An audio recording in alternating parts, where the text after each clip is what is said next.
What's up, everyone? I hope you're having a good night. We're going to be talking about the SPY, currently trading hands at $424.23. This is not financial advice. Trade and invest at your own risk. But for those of you who do not know, the last time I predicted the SPY would plummet to $370, it plummeted to approximately $364 and some change.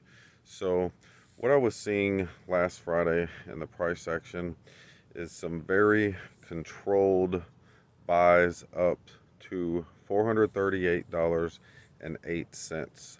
So if you look at Thursday's close at $438.06, these buys at 11.20 and 2.40 were just 2 cents below excuse me, Thursday's close.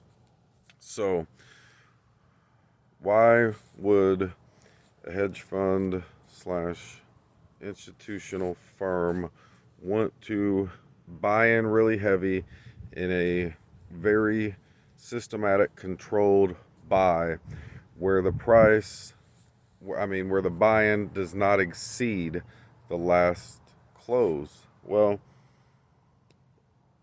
first of all, if you're wanting to make sure that your buy-in doesn't exceed the last close, you're wanting to ensure that large limit sells are not triggered that are going to affect your buy-in, right? So a lot of times in my experience, when we see these type of spikes going on, we're seeing large put options purchased at these peaks, and then the shares are dumped, and then the same thing occurs again. As I said, I foresee more dumps coming Monday, a red day in the market, extended both for indexes and for stocks as we look to see some further drops.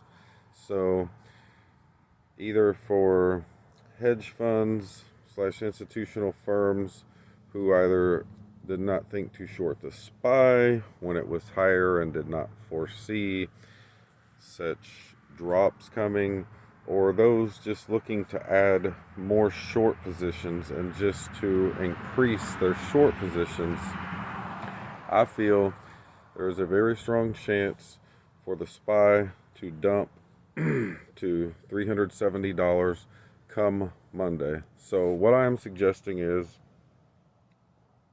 if you set a limit buy on the SPY for $370, and some of you may want to shoot lower and set at $365. Some of you may want to do a third at or fourth at 365, 370, 375, 380. But I'm thinking the target would likely be more along the lines of 365 to 370. 370 is what I refer to as the safe zone to ensure you get the shares. Now, I foresee the next peak on the SPY before there's consolidation, being the highest point before the stock starts consolidating and dropping again, being about $450. So maybe some of you want to exit at $450. You get $80 a share, jump out. Maybe some of you want to hold long term for the dividends. Maybe you're focused more on the capital gains taxes. And maybe some of you are thinking, well, we're heading into a crash in Q4 anyways. The market's likely going to dump in October, leading to, another leg down in November, December, etc. And you just want to make a profit and plan on buying back in around 365 during that time. What you do with this information is ultimately up to you. I'm just giving you the opportunity of this possibility. And some people may ask, how do you know they're not buying in? How do you know they didn't purchase call options and then buy in and sell the call options? up here.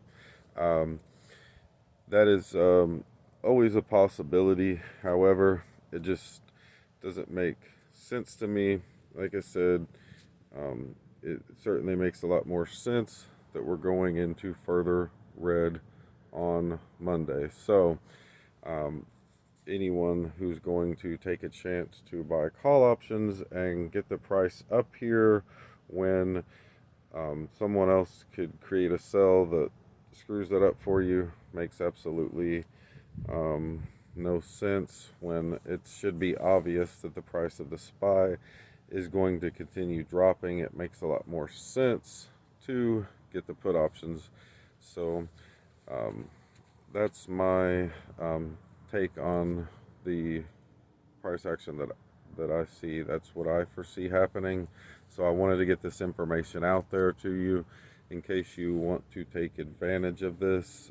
As I said the last time SPY dropped, I called 370 the day before, which was January 25th or January 24th, and on January 25th it fell to 364 and some change. So this isn't my first rodeo, and the chart currently right now, if you look at the candlestick charts, it looks very similar to what I was looking at on January 24th. So that's how I came to this conclusion. So take it with a grain of salt. Again, this is not financial advice. Trade and invest at your own risk, but ultimately I want to see you all making money and doing well. I know a lot of people are having a hard time out there due to inflation, paying more for groceries, gas, mortgage rates are rising, and there's just a lot of reasons people are struggling out there right now. And I want to help you out. I want you to make some money, get ahead of the game, and do well as we move forward in this volatile, shaky market. So that's pretty much all I have for you at this time. If you want to jump on the SPY, pull up the candlestick charts. You will see what I'm talking about. Again, if you pull up the candlestick charts and you look at 1120 and 240, you'll see these spikes. And again, very systematic, controlled buy-ins where the price went to $438.08, which is just 2 cents on each buy-in over Thursday's closing price of $438.06. So again, just to reiterate, I feel like what we're seeing here is they're buying in heavy put options up here, buying heavy to get cheaper put options. They're loading up, dumping their shares, repeating the process as the price consolidates. Their boat is loaded on put options. Come Monday morning, wait for some further dips, and then boom, they'll hope, wait on some further dips, and then that's when they'll dump, and that way get it as low as possible, exit their short positions, switch it to call options and shares, and then boom, and then we should start seeing a recovery in SPY. Ultimately, I think, like I said, 450 will be the peak, and I think it's very possible that mid to late Monday we should start seeing recovery in the indexes, possibly on stocks, and I think Tuesday should be a green day for the broad market, and should be a green day for indexes as well. So that's what I foresee as of now. So I hope you all have a great weekend. Enjoy your Saturday. About to go chill out, watch a movie, get some rest. I hope this works out for you all and you're able to make some quick money. And we'll look at some other stocks and some other cryptos and see what our next move is. But thanks for watching. I'll see y'all on the next one. Peace.